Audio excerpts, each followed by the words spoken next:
or the slow, creeping floodwaters in the dead of night at a national museum, or the slow, creeping floodwaters of a rising river lapping at the foundations of a temple that has stood for 3,000 years.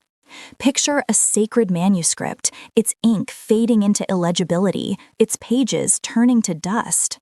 This isn't the plot of an adventure movie. This is the silent, relentless crisis happening right now all around us. Our shared global heritage, the sum total of human history, art, and ingenuity, is facing an existential threat. It's a war being fought on multiple fronts, and for a long time, it has felt like a losing battle. The most visceral threat is, of course, looting and the illicit trafficking of antiquities. This is not a gentleman's crime, it's a multi-billion-dollar global industry, often funding organized crime and terrorism. When a tomb is plundered or a historical site is illegally excavated, we lose more than just a beautiful object. We lose context. We lose the story. An artifact ripped from its archaeological site is like a word torn from a sentence. It has lost its meaning.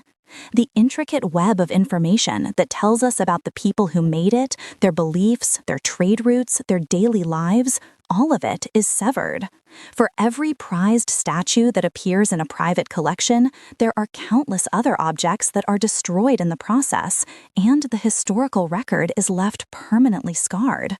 Traditional methods of proving an object's origin, its provenance, rely on a fragile paper trail.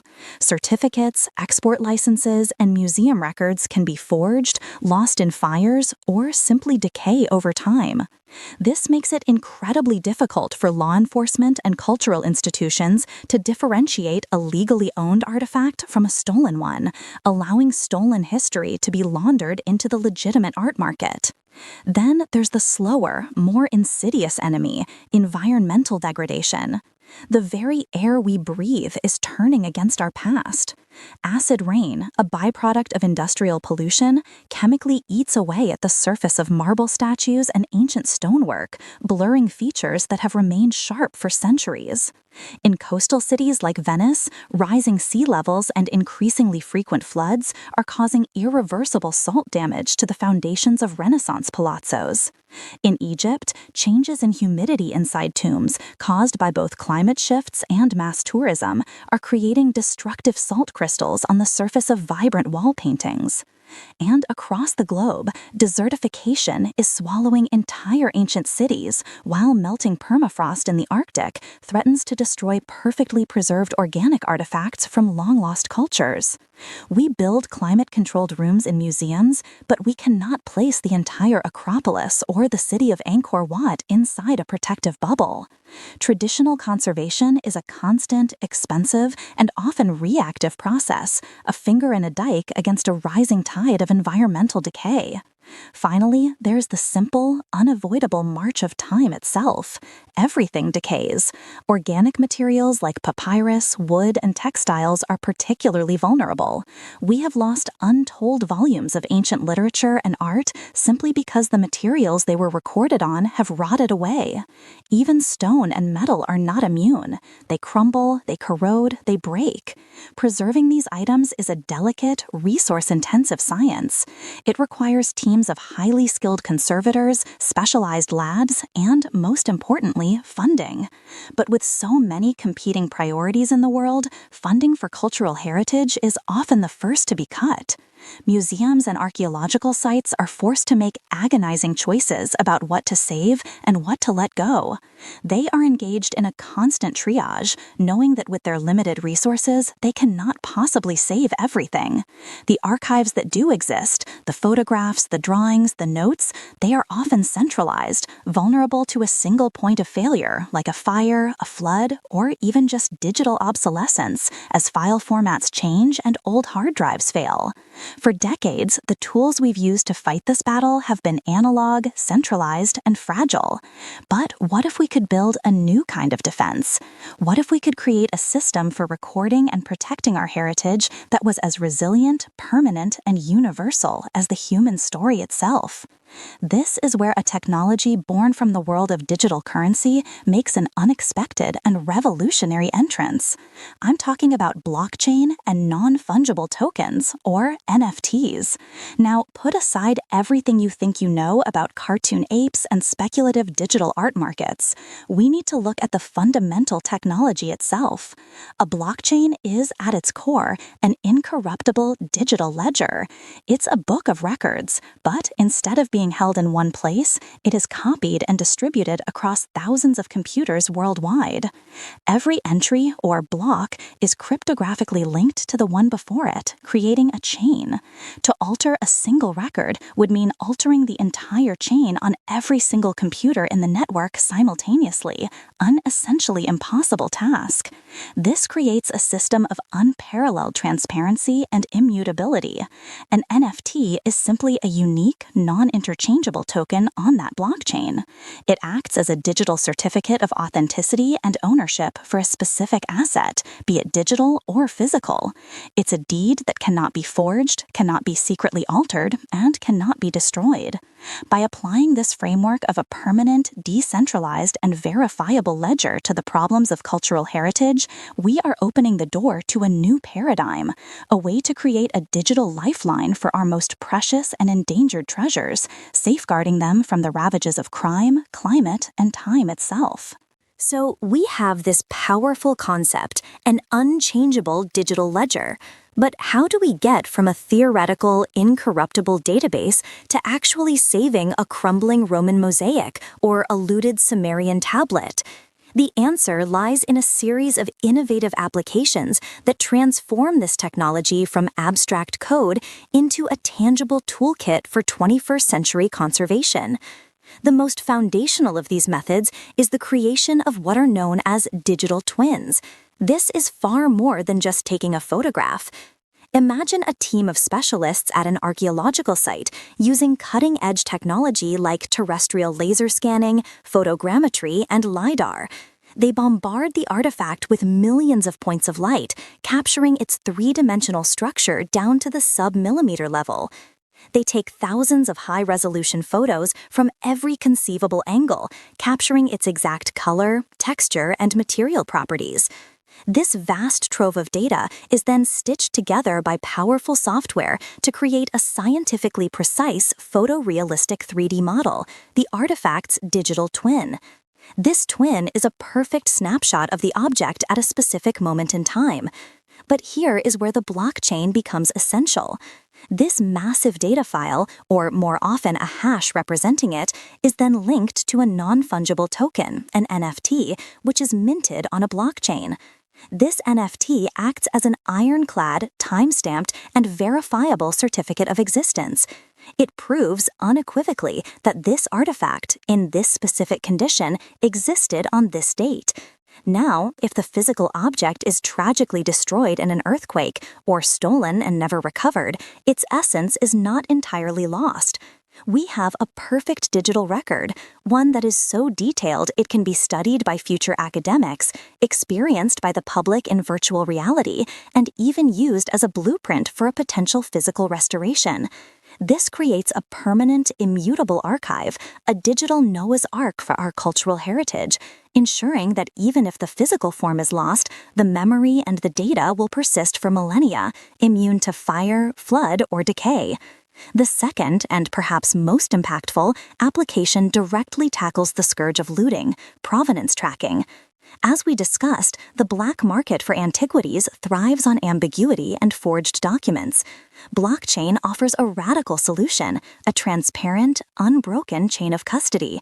Imagine an artifact is legally excavated. The moment it comes out of the ground, its digital twin is created and an NFT is minted. This is its digital birth. Every single time that object changes hands, from the archaeological team to the National Museum to a loaning institution for a special exhibition and back again, a new transaction is recorded on the blockchain, linked to that artifact-specific NFT. Each transaction is a permanent, time-stamped, and publicly verifiable entry.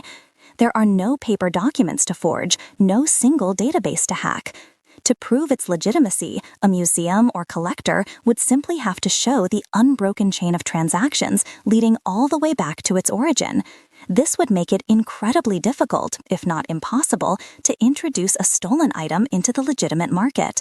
Customs officials, auction houses, and potential buyers could instantly verify an object's history, effectively making illicit antiquities radioactive to legitimate commerce. Beyond preservation and security, this technology also unlocks revolutionary new models for funding and engagement. Conservation is incredibly expensive, and public funds are perpetually strained. Blockchain enables a concept called fractionalization. A museum or a cultural heritage organization could take a major artifact in need of restoration, say a massive historical painting, and mint an NFT representing it. They could then issue thousands or even millions of fractional tokens linked to that NFT. These tokens don't represent ownership of the physical painting, but rather a form of digital patronage or a stake in its cultural preservation. They could then sell these fractions for a small amount each to a global audience. Suddenly, you don't need to be a wealthy philanthropist to contribute. Anyone with an internet connection, anywhere in the world, can become a micro-patron of the arts and heritage.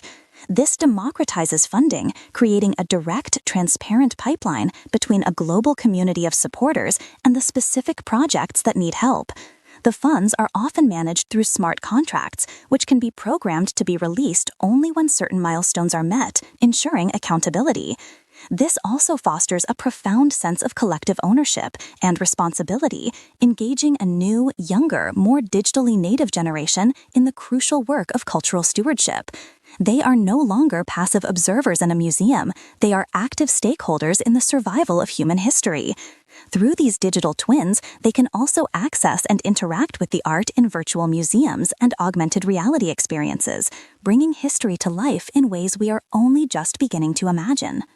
This vision of a digitally fortified heritage, funded by a global community and accessible to all, is incredibly compelling.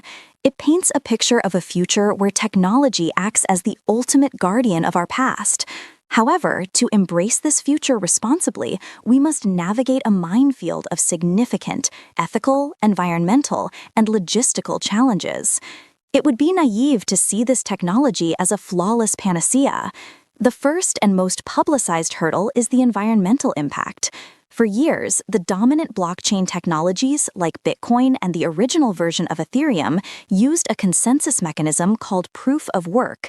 This required a global network of powerful computers to solve complex mathematical puzzles, a process that consumed a staggering amount of electricity, in some cases as much as entire countries. The irony of using an energy-intensive technology to save artifacts threatened by climate change was not lost on critics. The idea of burning fossil fuels to create a digital twin of a statue threatened by pollution is a profound contradiction. Fortunately, the blockchain space is evolving at a breakneck pace. The vast majority of new and updated platforms, including Ethereum's landmark merge upgrade, have moved to a system called proof of stake.